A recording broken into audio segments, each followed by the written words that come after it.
faly tafaraka aminao izahay amin'izao takariva izao. Mbola anatin'ny andro fifoazana ihany isika ary miditra amin'ny andro 5 androany. Mbola iaraka amin'ny pasteur Arfidy Renjatovy ihany koa isika androany izay hitondra ny toy ny famelabelarana omaly. Tsara nefa raha fanoka manontolo anatin'ny famelabelarana fo mampanahy antsika ka asainay ianao hiantoka anatin'izao feakira malefaka izao. Mialoha indrindra ny andrasantsika ray aman-dreny pasteur.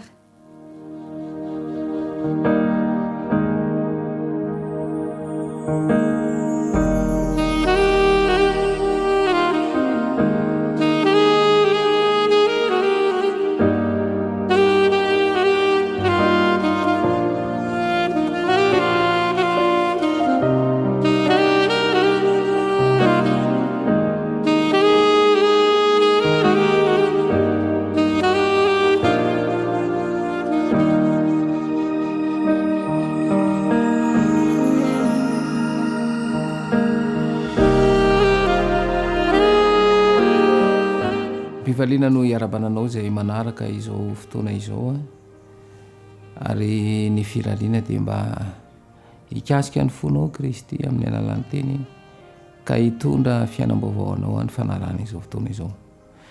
Mialohan'ny hanomboantsika dia manasanao hanondrika ny lohanao fa hivavaka isika.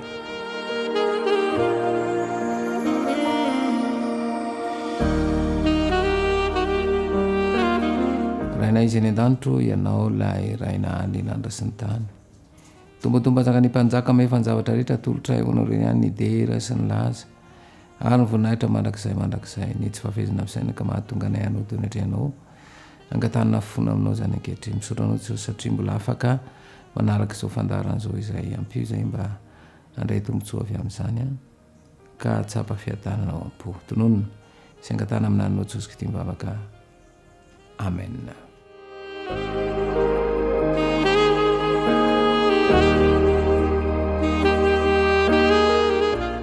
Iresaka isika zany makasika ny fiainam-pankatoavana sy ny vavaka.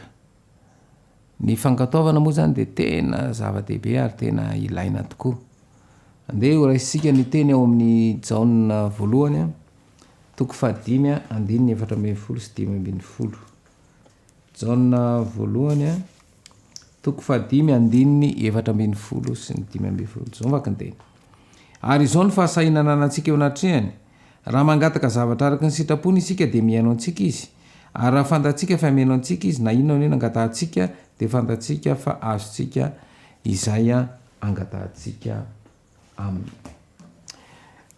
Manome antoka zany Jesosy fa rehefa mangataka zavatra araka ny sitrapony isika dia azontsika izany. Tsy piana-kely hoe araka ny sitrapony. Matetika mantsy sitrapony tena no angatahana. Ary mahatonga ny olona hoe toa tsy mety mahazo valim-bavaka. Fa le araka ny sitrapony. Ahoana nefa no afantarana hoe araka ny sitrapony dia izay indrindra. Lay fiantsony Kristy ho amin'ny fiainam-pankatoavana izay ambara ao amin'ny afatry ny elitelo. Ny afatry ny elitelo zany dia mitarika ao amin'izay fiainam-pankatoavana izay. Mazava ho azy zany fa raha ny afatry ny elo voalohany raha nilaza izy fa mahatahora n'Andriamanitra ka ome voninahitra efa tonga ny andro fitsarana. Izay moa zany hitantsika ny amin'ny Apokalipsy 4:12 mahatahora an'Andriamanitra ka omeo voninahitra izy fa tonga ny andro fitsarana. Ny teny Grika zany no nanoratana ny testamenta vaovao ary io teny hoe mahatahora io ny heviny zany ampiasaina eto amin'ity andininy izay vakina amintsika hoe mahatahora. Dia ny teny Grika izay ampiasaina io zany dia hoe manaja na manome voninahitra. Io zany mila mitarina tsika rehefa miresaka hoe mahatahora. Manaja sy manome voninahitra rehefa tsy lay tahotra. Tandremo zany fa Kristy tsy mampatahotra anao oviana. Fa ny devolo mampatahotra. Ny zavatra mampatahotra re zany amin'ny devolo fa tsy avy amin'ny Kristy anao oviana. Dia io mantsy amin'ny fangaro izay zavatra izay dia ahafahana lasa tonga ny teny hoe zavatra tio Andriamanitra izay ivavahanareo sarotiny faran'izay sarotiny masika be io. Tsy zany. Fa nitakiany Kristy amintsika dia fanajana. Le mahatahora zany dia hoe manaja azy ary omeo voninahitra izy. ohatra zange ny olombelona nge sarotiny am'izany voninahitra sy lazy zany ka tsy zay le amin'nyolombelona zay fa lay n'andriamanitra noho izany io fanajana io zany dia anisan'ny toetra maneho fahatokiana ny mpahary ary indrindraindrindra anisan'ny fanehoana ilay fankatoavana izay isan'ny ratan'ny fifandraisana ampahary izany. Misy lehilahy endry anankiray zany izay miteny izy ao amin'ny soratra mazy dia ao amin'ny mpitoroteny toko 12 andininy 13 sy 14. Mpitoroteny toko 12 andininy 13 sy 14. Dia zao no voalaza ao amin'ny mpitoroteny toko 12 andininy 13 sy 14 zao maka teny.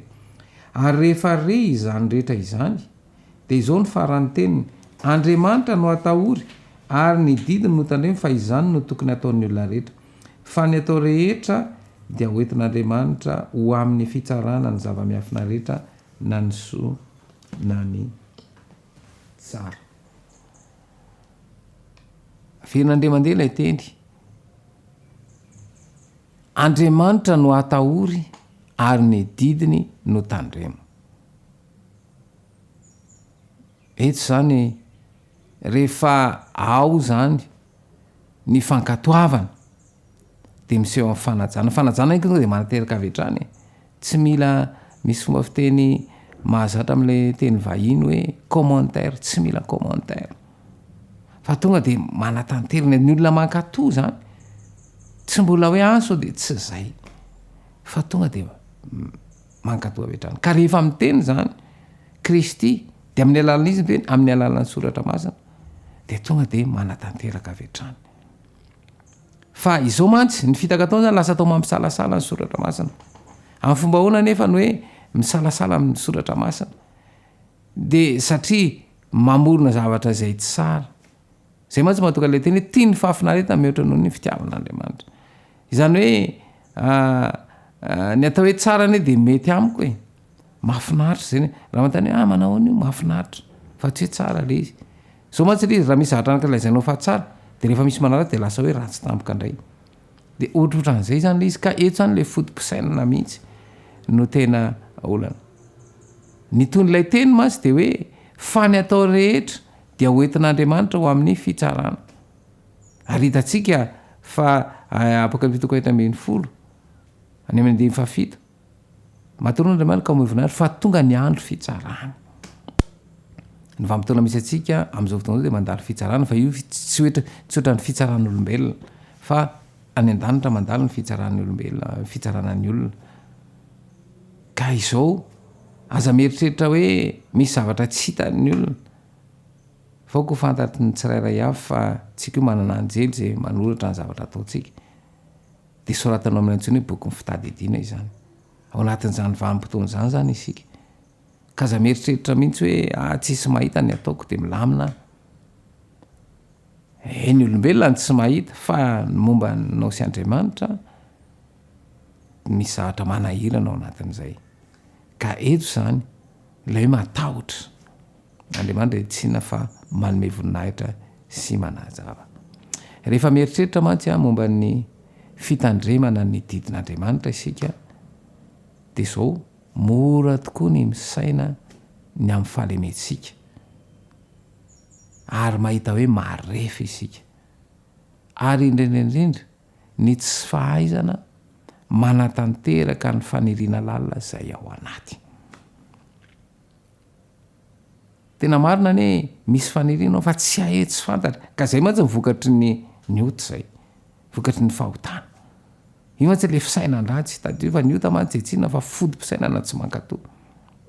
Ary zay fodim-pisainana tsy mankatoa zay dia na dia zavatra tokony hita tonga dia tsy mankatoa. Tsy mila an'izany mandavy hatrany. Zay zany le hoe botolo ary ny satana tena mametraka fodim-pisainana botolo tonga dia tsy miraharaha fotsiny zao. Ary zay indrindra na tonga ny apôstôly Paoly izay milaza izy fa izay ataoko dia tsy fantatro fa tsy izay sitrako no ataoko fa izay halako no ataoko. Ambary zany eo amin'ny Romanina toko 7:10. Rehefa tena mandinika ny fiainana tokoa nge de matetika zao mitanga hoe fa naninona ary any nanao an'iny nefa mba hafikasana tsara mba hitretina tao de hoe fa naninona ary any nanao an'iny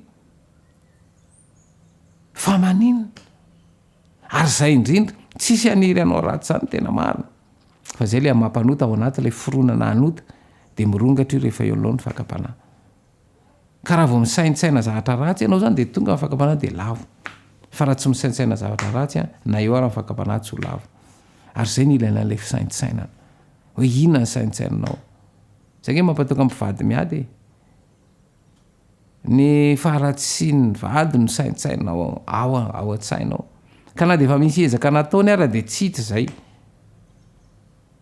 zay ary zay le fitaka ataony devoly ary io le fomba ifezany de ny apôstôly Paoly moa ihany moa zany no miresaka ao amin'io Romanina toko 7 moa zany tena iresan'ny apôstôly an'izay de rehefa mieritreritra an'izany tokoa rehefa nieritreritra lala de lasa nametraka fanontaniana iza ary no anafaka amin'ny tenan'ity fahafatesana ity izany hoe ny firesahana an'izay de efa misy asan'ny fanahy araky nefa nresahana tany aloha tany fa ny fanahy no mitarika ny olona ho tonga saina ka hibebaka ka raha miteny zany ny apôstôly Paoly hoe iza no anafaka amin'ny tenany ity fahafatesana ity dia afaka milaza fa misaotra an'Andriamanitra noho ny amin'ny Jesosy Kristy. Jesosy Kristy no mpanafaka ary izy de niteny fa raha izao raha sandratra iala amin'ny tany de hitaona ny olona rehetra antona. Jesosy irery zany no afaka manampy sy manafaka ary tena anafaka tokoa izy raha toka afantoka any amin'ny fomba fijery.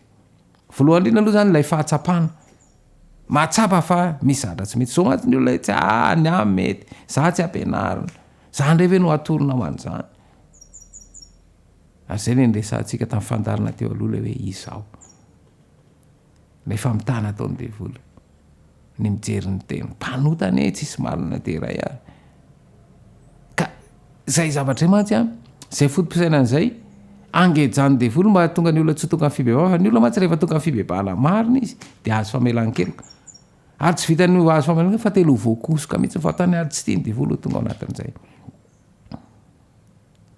ary zay moa io fanandraman'ny apôstôly Paoly resahany ao Matthieu ao Romanina toko 7 io tsy ny tsara sitrako no ataoko fa ny ratsy zay tsy sitrako iza no anafaka amin'ny tenan'ity ao tanaty Kristy izy no manafaka maneho amintsika ny ohatra Kristy fa ny azosika antenaina fandresena dia ny fanoherana trano ny famelezan'ny Satana lay hoe manohitra ahoana zany hoe manohitra izany nomba ny mampanotatsika tsisy azontsika atao fa izao kosa rehefa mahafantatra kosa de eo amin'izay le hoe manohitra rehefa fantatra hoe tsy izy io de miala fa hoe mbola hoe efa tsy izy de mbola mijanona eo kanao rehefa mijanona eo tsy maintsy lava ka le manohitra de le hoe lay fakapanahy izay mitarika anatanteraka an'lay razy zay le hoe tsy ho am'izany aho de zay le hoe raha vao tsy ao lay herin'ny fanahy tsy anana hery de Kristy nefa mandefa ny fanahiny anome anao ny hery. Kristy ilay nandresy ny fahalavona. Kristy nalaim-panahy fa izy tsy izy ny maka fanahy ary tsy maka fanahy zany fa ny devoly no maka fanahy. Ka ilay nandresy ny fahavalon'ny fanahy tao anatin'ny ady tamin'ny fakapanahy dia malala tsara ny herin'ny Satana eo amin'ny taranak'olombelona ary efa nandresy ho antsika. Kristy zany no izy ihany no mpandresy ary afaka andresy ianao ao amin'ny Kristy fa raha vao tsy makeo amin'ny Kristy kosa de tsy afaka andresy ary zay no tonga Kristy hoe raha misaraka amiko ianareo de tsy afaka anao na inona ary mifitaka ny fiarahamonina moa de mandrebireby toy ny mpandresy de nomeny antsika ny tombontsoa ny fandreseny ka rehefa miezaka manohitra ny fakapanahy alefa ny Satana isika dia afaka mampiray amin'ny fahalementsika amin'ny heriny sy ny fahamendrentsika amin'ny fahamendrehany ary hotohanany heriny maharitra ny zavatra rehetra isika ka afantatra manoloana ny fakapanahy mahery vaika noho ny analany tsy to dia resy tahaka ny nandreseny ihany koa ry hava malala ao amin'ny kristianina afanao mpandresy fa ray tontolo ity dia ho resy mandrakariva noho izany aoka hitahaka mandrakariva ny fandreseny tonga mpandresy isika eo amin'ny fiainana kristianina rehefa mifantoka amin'ny herin'i Kristy fa tsy amin'ny fahalementsika raha eo am-pivavahana isika dia ndeha dia hitaka ilay teny fikasana izay efa nivakitsika teo aloha ao amin'ny Jaona voalohany toko 5:4 sy 5:10 manao hoe ary izao ny fahasahiana ananantsika eo anatrehany raha mangataka zavatra araka ny sitrapony isika dia miaino antsika izy ary raha fantatsika fa miaino antsika izy na inona angatahantsika dia fantatsika fa azotsika ilay nangatahantsika aminy raha takitsika ampinoana io teny fikasana io dia anao zava-mahagaga Jesosy ary ampaherentsika ananatsika fiainam-pahasahiana eo am-piomanana ho amin'ny fiverenany izany takio amin'ny Kristy zany teny fikasana zany mifikira eo amin'io teny fikasana io aza manaiky ho resy toero ny devoly rehefa mandefa rehefa kapanahy ahoana nefa ny afahantsika mandresy zany dia izay le hitarehana antsika anao fisaintsainana ilay fisaintsainana lala mandray izany teny zany ianao saintsaina zao mantsy ny fomba fiasan'ny tiatoantsika ity mandray teny izy ary ny teny rehefa raisana dia saintsaina na eritreretina lala tsakotsakoina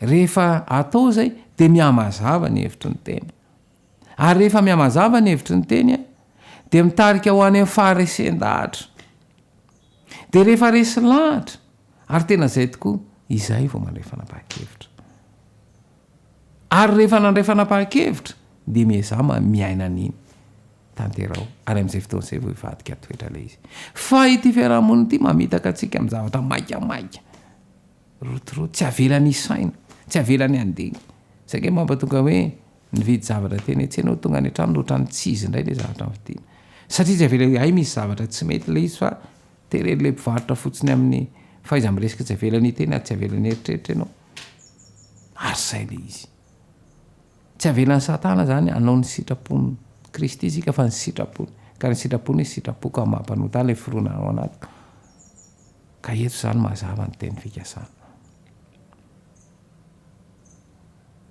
ary izao ny fahasahiana ananantsika eo anatrehany raha mangataka zavatra araka ny sitrapony isika dia miaino antsika izy miaino izy ary raha fantatsika fa miaino antsika izy na inona angatahantsika dia fantatsika fa azotsika izy angatahantsika aminy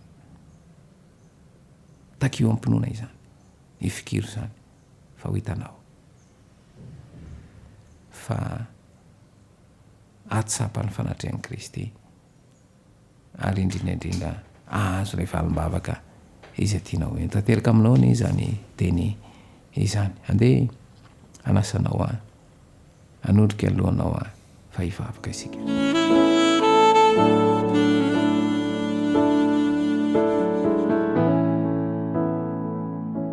misaotra anao Jesosy malala satria nomenao teny fikasana indray tamin'ity fotoana ity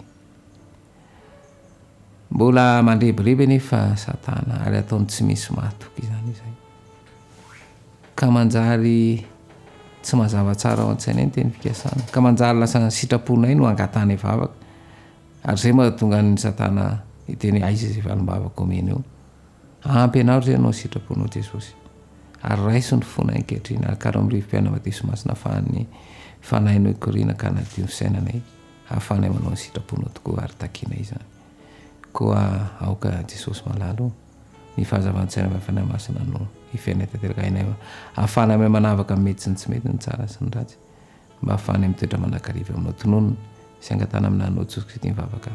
Amen.